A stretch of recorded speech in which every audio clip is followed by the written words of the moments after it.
I do want to pitch to Ritter. Evan's already heard this. Mm-hmm. We coin a new term for the pod. Schmoop. Schmoop. What does schmoop entail? It's kind of a universal term. It's kind of a catch-all term. Schmoop is kind of like poo-poo. Poo-poo, kind of a fucking loser, kind of lame. Pepper it in. See what happens. Yeah. Yeah, like you think you're talking about a card and you're like, schmoop. It's fucking schmoop of the week. You can't make fetch happen. So.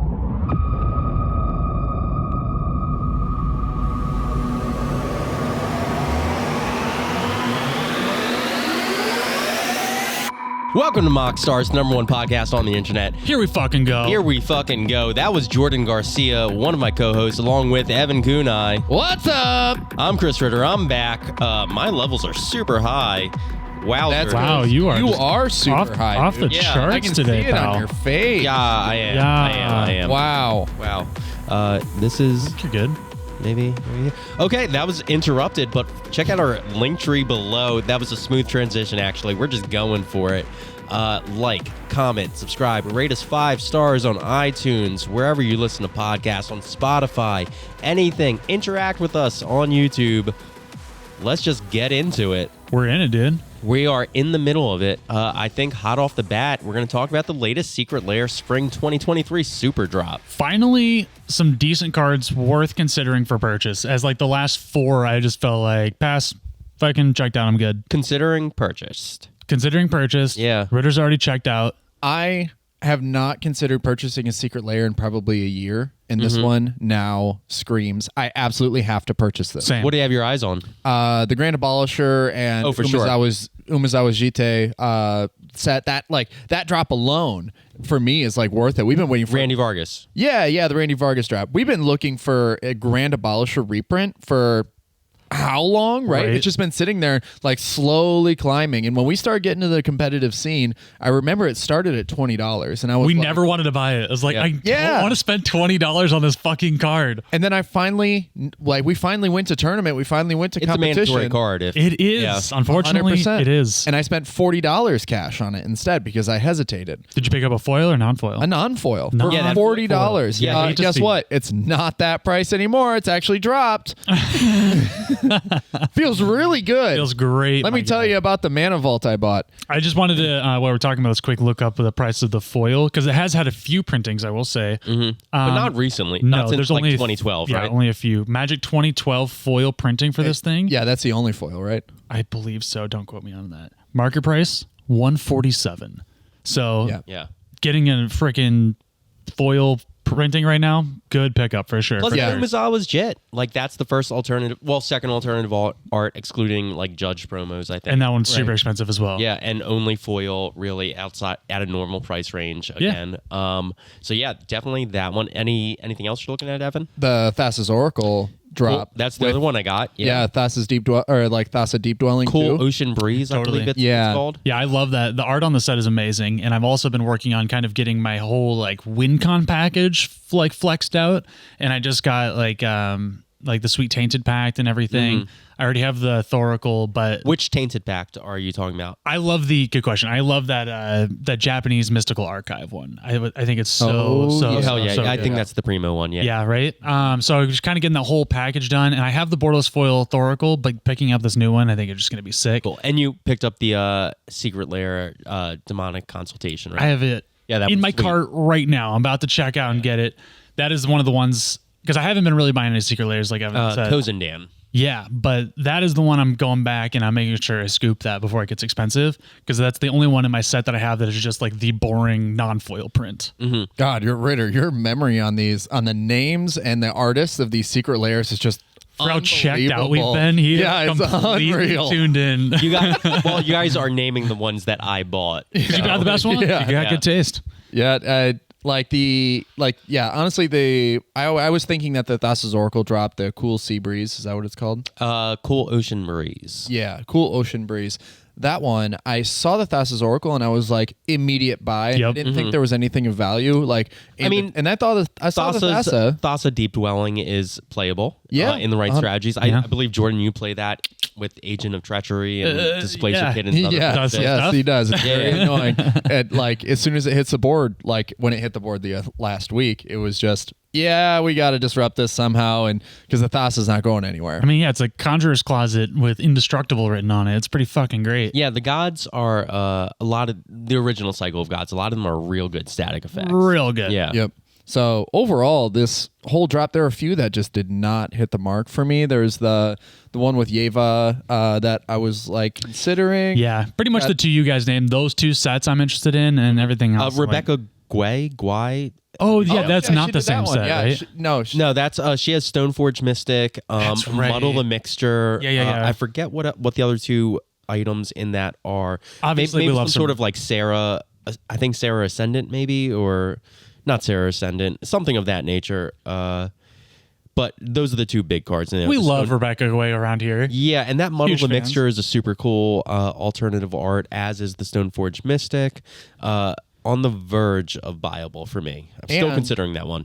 There's a secret layer drop from a listener of the show. Elena Danner did a one of these Ooh, drops. This no way. Shout out what's in Elena that set? Danner. Let's go through this real quick. I had no Yeah. idea.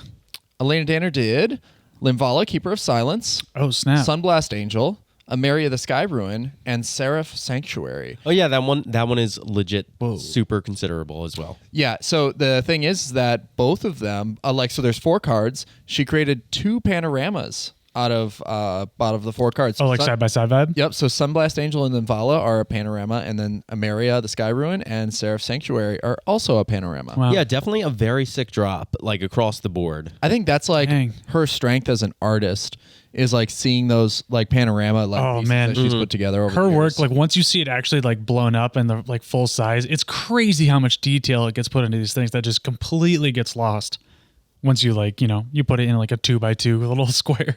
I will say Randy Vargas really is competing with the original art of Grand Abolisher as like the best art, because this aura that he's got around like the Grand Abolisher here is just nasty. It's awesome, and it like speaks to the power of the card, but also the armor and the fucking mace that the original like is holding is just way more vicious. It's very intimidating. Makes you not want to play spells on your opponent's turn. Everyone was sort of like indifferent about the Rebecca Guay one. It's not the most playable cards. I feel like the vibe of the art on there does not necessarily fit a couple of the cards. Right. She has evolved as an artist, right? She stepped away from Magic for years to work on how to like present herself as an artist in her own way. Yeah, because So, she's like an OG. Like yeah, there's like particular cards. There's one from an unset that's like not like, it's sort of like in the same realm as like Skewer the Critics, but it's like critic of the artist or whatever like that, and it's like name a non-Rebecca Guay card and look through your opponent's library in hand and discard those cards, and you Nice. could just, because she's just like the best Magic artist to date at that point. So like these cards, like Sarah the Benevolent, great reprint, and like I'm out at the Linvala for sure. the Stoneforge Mystic here. Like I think this might be the best artwork for a Stoneforge Mystic yet. yeah, it's super pretty. I never feel bad picking up a Stoneforge Mystic, especially in any kind of fancy version, foil or whatever. It never feels bad to have one in the collection. The funniest thing about it is the Muddle the Mixture. Muddle the Mixture is a highly anticipated reprint. We've wanted one for a long time, and especially one in foil.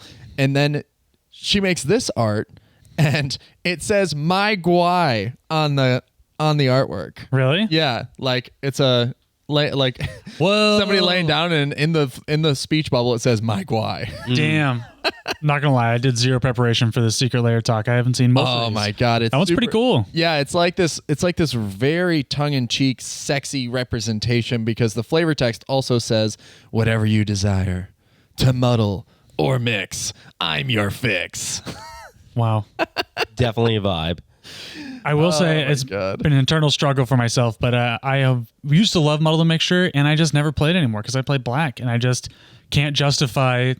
I mean, black has so many tutors that that are literally just pay some life and put the card in your hand. Correct. I which can't is justify better that. than the hoops you have to jump through. It's great. It's not counterable, and stuff like that, and it doesn't count as casting a spell in Rule of All metas. It is has its room, but I just find I cut it more and more. Yeah, I played in mono blue.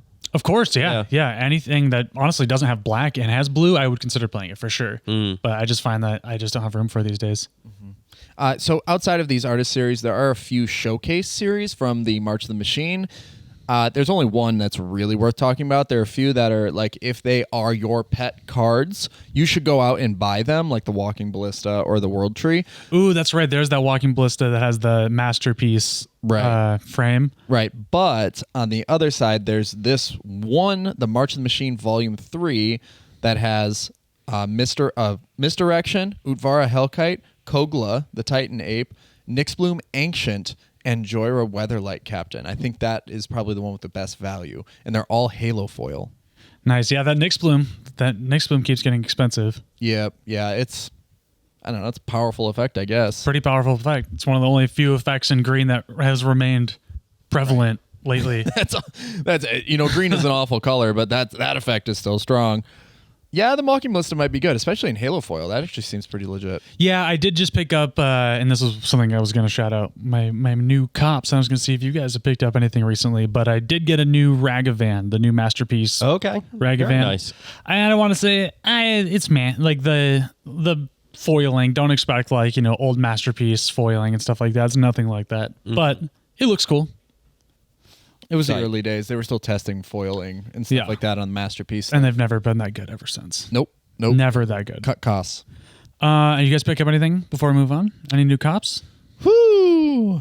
Nope, I let my pre-orders expire, actually. So Card Kingdom offers this really great service where you can pre-order cards, pay for them, and then if you live in the state of Washington, you can just go pick them up in person. But if you don't pick them up in 2 weeks, they just refund your order. So if you place an order for the cards and they go down in price, you can just... What cards did you let die on the vine? I really wanted the Luris alt art foils because they were $2 a piece. We were looking at all the companions. Yeah, those like new fun arts on the companions. Yeah, I pulled a Lutri, which is banned in relevant formats. Right. They're all like 5 cents right now. Yeah, and I think that insane. Like the Halo foils, really the ones where people are, if you're a collector and you're really going to go for it, that's the way to be. And then I also let a Gigantha die on the vine. Yep. So I did the same thing, by the way. Oh, you didn't go all my Zertas and Giganthas and Larises. Nope. Yep. I went to pick them up 1 day past the 2 week barrier, and they were like, yeah, it's we just canceled it this morning. So it's funny you mentioned that. Instead of picking something up, I recently canceled the March of the Machines Aftermath bundle. Oh, yeah. After seeing oh my God, after you saw the spoilers. Yeah, I guess we have that to talk about. Yeah, I don't feel like opening these packs. Yeah. Wow. Yeah. Wow, I mean, just let Wizards hear that and fully justify their actions. There it is, because that kind of leads into another topic. Wizards of the Coast hiring Pinkerton to sort of intimidate the leaker of that set, because it probably cost them a lot of sales, just like... I mean, no, it wasn't that. I mean, it's because the set is kind of trash. Yeah. Right. But you wouldn't have known how trash it was. True. And that's what they don't like. Until tomorrow, May 2nd, when they reveal it all anyway, and you would have canceled your order then. Yeah. Yeah. Fair enough. So they hired Pinkerton, which, if you're unaware, is a company that has been known for union busting. It's a private security. The leading brand in smashing faces for corporations. And this isn't the first time that Wizards of the Coast has hired them, which speaks levels about how they view unionizing, which is kind of... Yeah, it's not great. Not great. Not a great feeling. Yeah. So Wizards of the Coast, we'll still take your sponsorship, but you should probably not hire Pinkerton again. We are very flexible both ways. We have hard morals that we will hold against you, and if you want to pay our salaries, that's great too. Yeah, you have agents on the way right now to confiscate. Right. So we will also delete this episode if you really want to sponsor us. Maybe. No, never mind. Principles. Yeah, so we're just kind of talking about lots of kind of Wizards news. One thing we rolled over a few weeks ago was the addition of a new format. We have Oathbreaker now fully recognized.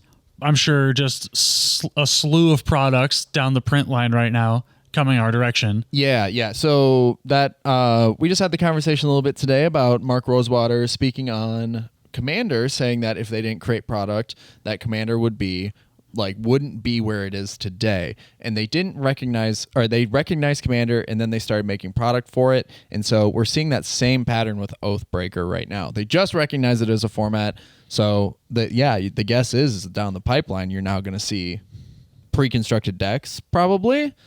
Right? Like, would be the next why step. not? Yeah. Or like a and set. followed by a master set or whatever. Yeah, if it gets popular. Yeah. I mean, I don't know. Legends. How would No, I guess you're right. The master set would have different content than the EDH card pool. So Yeah, and I guess Oathbreaker is something we've been getting into too. Like, we have all communicated to our pod that we want to build decks and sit down. So we're just we've been chatting about deck ideas for the last few weeks. Yeah, we're just gonna straight gas it up. Ritter, what deck are you trying to build? I was messing around with Kaya, Orzhov, Usurper. The big one. Yeah. Like well, no. 3 mana, 3 CMC. Oh, okay. Creature Plus token. Yeah, well, nope. Also no. wrong. Should we keep guessing wrong guesses, Yeah, or you just should. let you? Let's go. All right. Let's go. She's green. No. +1 to exile a 1 CMC or less permanent. -2. No. +1 to exile two cards from target player's graveyard. If one of them was a creature, you gain 2 life. -2 to do the exile 1 CMC or less thing, and then -5 to deal damage to target player equal to the number of cards that player owns in exile, and you gain that much life. Ooh. And then pairing that with Council's Judgment as the signature Whoa. spell. Spicy. So exiling up to 3 opponents' cards at that time. And then also having just pulling on the efficient Orzhov suite of exile to remove permanent spells. Totally. So you're just exiling everybody's shit and then making them pay for it. Just playing hard Orzhov control. Love it. Yeah. Very much your style. I think there's something really cool about the whole Oathbreaker format that really kind of lets you dive into a style and really hone in what you want to accomplish, right? You can pick a planeswalker that focuses in many different directions, and then you also, on top of that, get to pick your spell. I think it's very cool. Yeah, and that is a planeswalker I've always wanted to play. It was never quite powerful enough for Modern. Tried to slot it into Smallpox as a one-of in Modern for a while and didn't quite go off, and never really had a home in Pioneer. Like, it didn't fit in Doom Foretold, which would be the natural home for it. And so it's a planeswalker I've always wanted to play. And so, I think this is the right shell for it. And that's a great thing about new formats too, is like it gives us a reason to play cards that we wouldn't normally. And that's why Commander got super popular.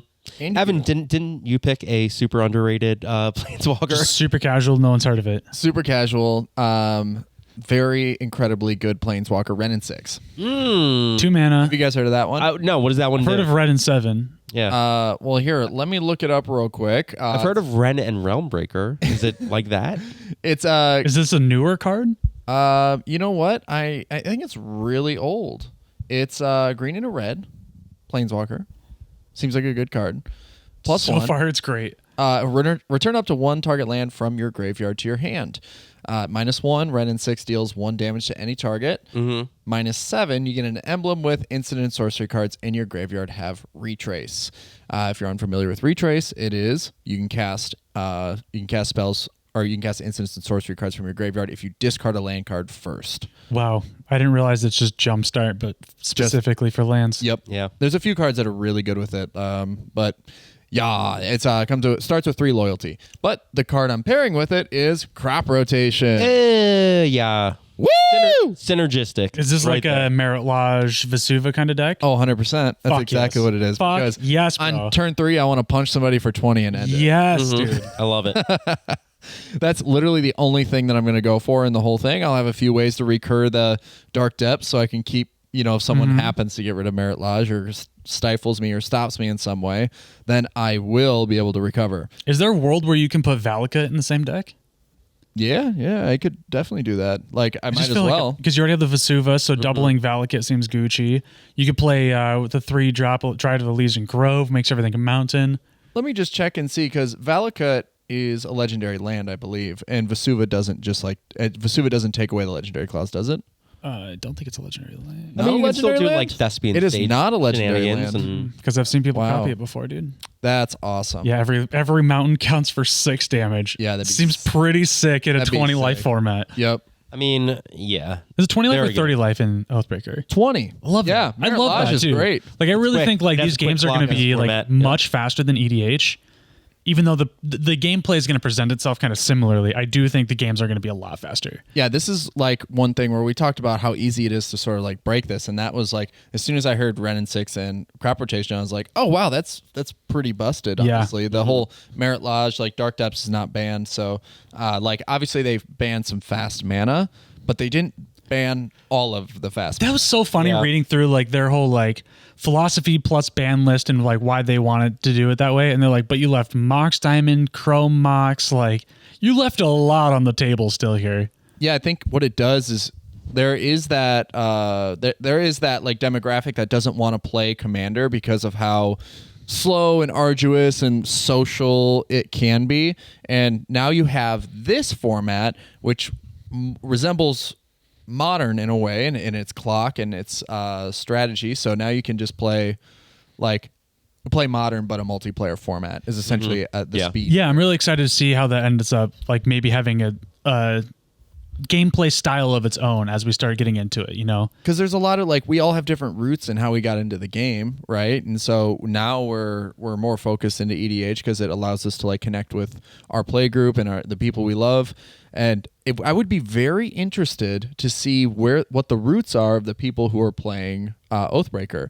If like they came from Legacy or Vintage or came from Modern or did they just get into Oathbreaker right away? That's how they're I have to imagine a lot of like EDH people like transition over or like are curious at least because it's such a similar concept. Yeah, and their story of like the transition to Oathbreaker as their primary format. I don't know if it's really going to take over and tear people away from EDH as their new primary format, but I've been wrong before. Yeah, we haven't It's seen it definitely happen a yet. parallel format. We got to give it time to breathe because like, yeah, I don't think it's anybody's primary format yet. Like, Right. Same with Pioneer. I think it could be a good comparison is that Pioneer has been around now for 3 years. I don't know, but also formats have a long lifespan in Magic, so who knows? Pioneer tournaments are popping off all the time. I mean, that's the best thing about Magic in general is you can play the game how many different ways? A lot of different ways. And So- At consistently, least 2. constantly new ways too.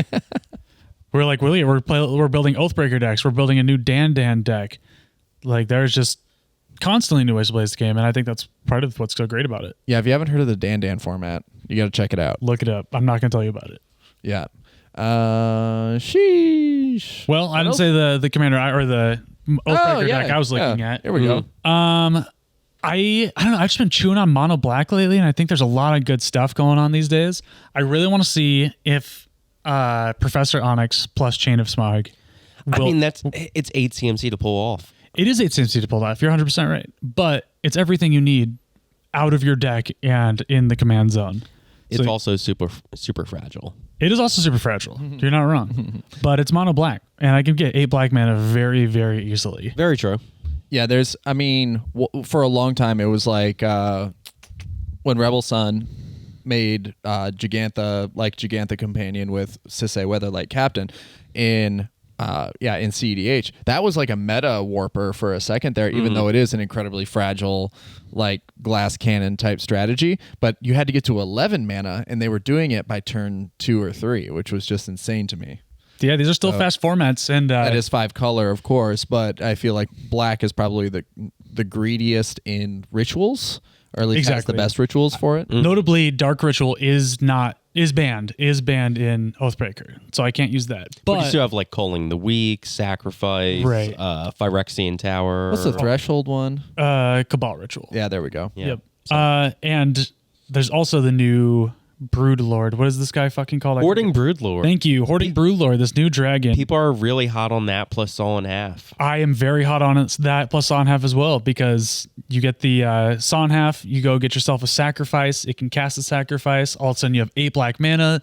I don't know, that's roughly the exact same amount of mana to cast my commander plus Chain of Smog. So, Woo! yeah. Woo! I think there's something there. There's something there. Can't wait to see it. it just depends if you can survive a Merit Lodge punch to the face. Right. I just have to go faster than you. At 2 mana, it's going to be fucking tough. No, we've been diversifying ourselves here at the MoxStars podcast, like at least getting out and like looking at new cards and trying to like change the way we think about them. Yeah. There's lots of go on, sorry. No, you're good. What do you want to say? I was just going to say there's lots of entertaining ways to play the game, but are there entertaining ways to watch the game? Right. Yeah, I mean, there's so many content creators out there now. Like, I find myself watching CGB more and more. He's to watch his brain work on some of these like standard decks allows me to enjoy the game and enjoy a format that I otherwise wouldn't play or watch. So, yeah, I'm excited in moving forward right now because I'm trying to dive deeper into the game. I want to commit more of myself to the game. So, hopefully you guys will join me. No? Join you? Yeah. Playing the game of Magic? Yeah. I would never. No. Absolutely not. Oh, we've also been looking at... now, this is not Magic content. This is actually a little bit of a sidestep, like... but in the same realm, we've been looking at playing different card games. Okay. Yeah, like I think that what Magic does the best is it teaches you concepts like in card games that you can relate to other things. And honestly, Magic is the original.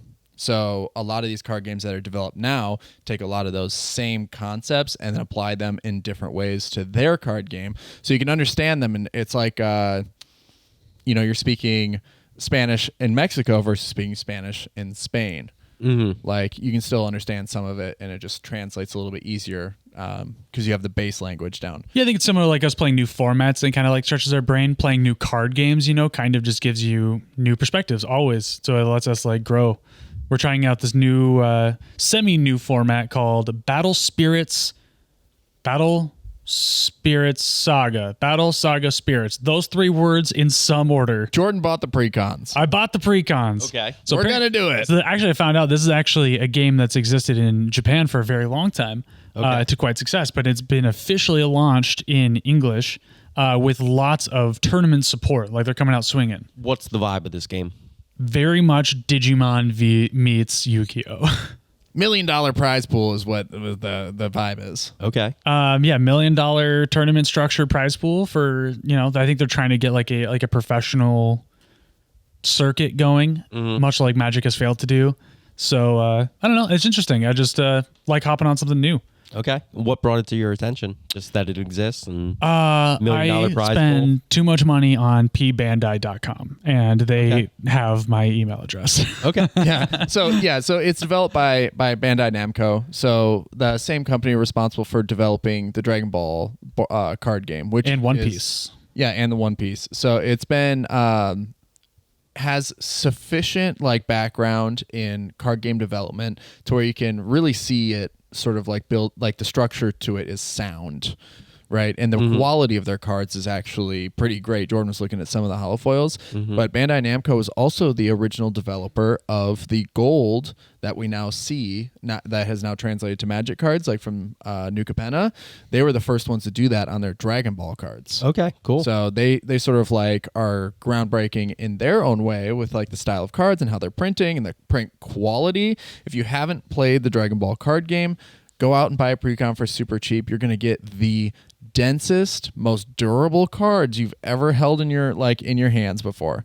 Really great cardstock quality. And one reason I'm excited about kind of getting into like a whole new card game and stuff like that is how fucking cheap it is. Okay. Like literally. Oh, you're going to find a way to spend money on Blink, though. Yeah, but they have. I literally looked at the entire card list of what's available on TCG Player. Sort most expensive to least expensive.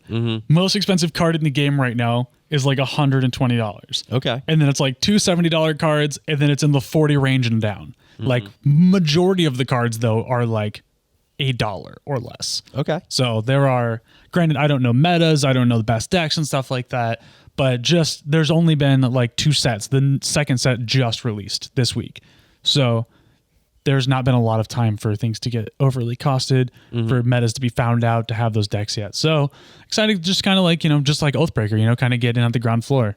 It'd be one of those things we can bring to Monday night Magics or like Magic nights where we can sit down and then everyone gets their own little instruction booklet and we actually test this card game out. Okay. Yeah. I'm down. Yeah, because they have 4 pre-con decks, so I bought all 4 of them so we could test them out. Sure. Sounds great. How much were they? $15 a piece? $15 a pop, dude. Yeah. Hell yeah.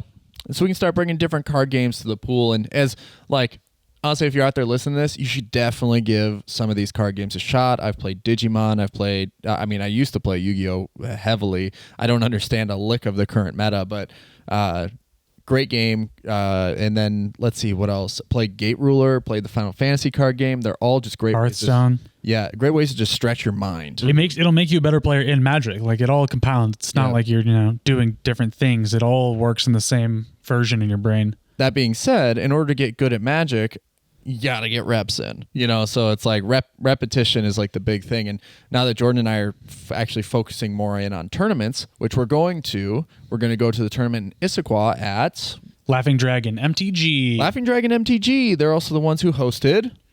Oh God, Command fucking Fest. There it is. Yeah. I was not ready for 2 callbacks. Laughing Dragon in Issaquah for all your Magic the Gathering needs. That was really clean. Let's cut that out. If you want to sponsor us, we are good to go. We got a drop right there. Yeah, Boom. yeah. No, they're a store that's completely devoted to Magic, which is rare. I think a lot of like storefronts want to be as diverse as possible, but these guys have just like all in Magic. Yeah, very, very excited to go. Already chatting with some people on Reddit, like kind of are involved in that community, and they do actually a lot of CDH stuff around here. So hopefully that like, kind of gets our foot in the door. We can actually get some more games locally for that kind of stuff. We're also looking at 2 more tournaments coming up this year, going down to Gabby's. Literally the next weekend. Back-to-back CDH weekend, motherfucker. May 20th in Issaquah, May 27th. Or no, May 20th in Olympia at Gabby's, May 27th in Issaquah. Yep. And then the boys going on a world tour? Yes, sir. Because then in June, I'm trying to buy tickets to going down to LA, and I'm going to try and play in Cash Cards Unlimited and play for that freaking Time Twister, baby. Twister. Wow. Give me that Time Twister. Wow. Ritter, you want to jump in on this? Maybe I'll go to LA and provide emotional support. Yeah. Okay. Sick. Something of that nature. Yeah. Sounds great. Our boy Max will be in LA by that time, I believe. So let's get the crew together. Yeah, that'd be great. And shout out to Kyle. We're actually kind of convinced him to maybe come to the Issaquah one because it's close by. Ooh, okay. Yeah. We were talking sort of like getting him involved with a competitive mindset and like a new deck, and we just let him choose, just like, hey, like check out these, like the deck list database, like any of these decks that you're interested in. Always a great place to start. He chose Jessica Timna. Such a sick deck. Yeah. Disgusting deck. So we're gonna see where that goes. Yeah, very exciting. I think our last kind of our topic for the day is our biggest question yet, and is, can we consider Magic, much like chess, a sport? If we're calling sport or chess a sport, can we call Magic a sport? Is there room for competitive content? This is the question, because by definition we cannot, right? Because sport, by definition, is an activity involving physical exertion and skill in which an individual or team competes against another or others for entertainment. Physical exertion is the big part there. You got to shuffle. It's in the rolls. Boom. Unless you're Rock Lee and you got weights on your wrists, it's like, or you got a shake weight and you're really just like going at it. This is one of those things where just the formal definition sort of excludes it. But then, like you said, chess has been considered a competitive sport. Right. And now there are a few other definitions that you can twist the words around, like if it's a sporting event, for something to be a sporting event, you basically have to play a game for sport or do an activity for sport. An activity for sport is not a sport. Correct. So we have a sporting event is Magic. Like a competitive Magic scene or something like that. So I had to look in and like figure out like the weird like English on this whole thing, but to do something for sport, you just have to do it for enjoyment. Yeah. So that by definition would be for enjoyment, but also competing. I think this question comes from the bigger topic we've been asking ourselves, especially with like the Pro Tour not really existing. There's not being pretty much any excitement whatsoever from Magic in that regard, and like Wizards and like any official support for it. So what does like a future of content look like for MTG? Is it just everybody streaming Arena? Because to me, that's boring as fuck. And like I see, a competitive tournament or a competitive format like CDH growing and becoming more popular. We're getting more tournaments, but we're not really seeing people stepping in to like the level of content creation that other games with a competitive side bring. For example, like I play Apex Legends as a huge competitive side. It brings content creators and they make content exclusively around the fact that there's a competitive scene. We just don't have a lot of that right now. Yeah, I think it's tough because like, Arena has its foothold on how you can like view the game of Magic, and because it's a consistent way of presenting how the game is played, versus like being on Spell Table, being on using other services like that. The flow of the game is a little bit different when you're doing it like hands-on with cards versus like doing it in a program. So like if you're talking about League of Legends or Apex or like Titan or any of that shit, there's a consistent way that the game is presented that then makes it easier as an audience member to view the game, right? Because you're getting a baseline similar product. You get that consistency. And so with Magic, that's trapped by Arena, because Arena is the only consistent way of presenting the game.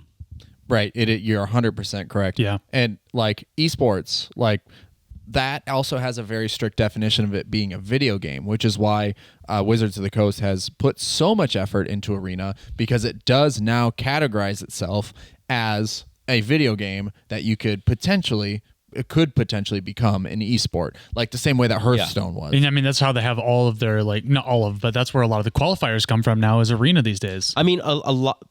Pro Tour is gone, right? And so the competitive sense of Magic the Gathering as a game, as it's supported by Wizards of the Coast, is almost 100% on Arena right now. Like everything else is run by individual shops, like Laughing Dragon and Isqua or Gabby's and Olympia. Yep. Yeah. And hard for them to have, a structure, a content structure in place. Exactly. For sure. And like we see it with some of the bigger like CDH tournaments, they're getting there and they're getting better every time. Like Eminence Gaming, like they have commentators on all their live streams now, and they're live streaming all their games, which is fucking awesome.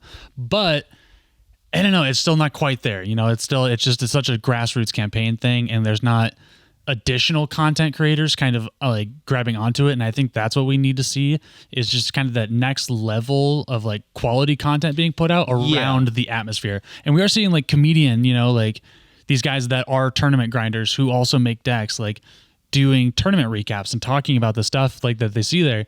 And that's great, but it's so few and far between still. Yeah, there's just not that massive high quality content where it makes sense for there to be an audience for. Right. And like, I hope it's just, it's something like, they make it, they will come kind of thing. Cause I hope that was something we can get into as we start doing more CDH and commentating and stuff. And with other people like Comedian creating content, hopefully we create the base for it. Yeah, I think for something to be a sporting event, there also has to be an atmosphere around it, right? Like you said, commentating and stuff like that. We've seen that with a few tournaments like the MoxStars, where like Dylan and Cam from Play to Win will sit in and comment, but there's some time where the game isn't moving fast enough to where they can really like be devoted to the commentating part of it. Hold the attention. Right. And also like sorry, not to cut you off, but You're like, good. I'm thinking about your experience at the last tournament at Gabby's, where you got kind of shushed from the audience. Like, it's hard to you have to just be a silent audience member to watch these games, kind of, and that's not an atmosphere that is conducive to building an audience. Right, because like you can watch a basketball game and there are people shouting like at the players all the time, and it's like, if like that's one thing where like if you have 4 players sitting in an arena and there's like an audience around them and you're sort of like watching it, and you can see on the Jumbotron like the board state or whatever. Just imagine like someone just like screaming out, like tutor for your win con. Yeah. Even the animations in Arena are kind of like booty. They're not whatever. They're schmoop. Is that what you want to say? Dude, yeah, they're fucking Total schmoopy. schmoop. Yeah. Total schmoopy, bro. like, they're not that exciting. Like, so how do you make it exciting to watch this game? Right. Right, and that's like the big thing. Without intricately knowing the rules and like the interactions going on in the meta, like, that's what's interesting as a player at the table. Totally, and I think you're right. One, like what you said, Commander is a long game, and like in CDH, someone's turn can take 35, 40 minutes.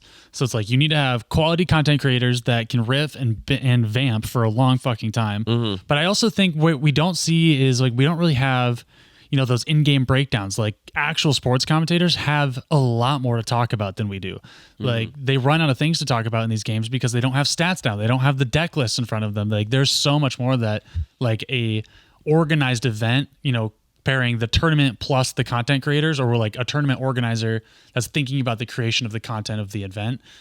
If that had been better organized, I think you'd be able to get better content. Mm-hmm. Right. Like when Cash Cards did their first tournament, Cassius Marsh was walking around with his phone and like or with a camera and like just sort of like recording and running around and being like, dude, what a play, like stuff like that. I think if you were to sit down and talk to him, I think he would want the same thing that we're talking about, is like a way to present the game where it becomes more of a sport, because he is an athlete. He's lived the sport life his entire time, or like his entire life.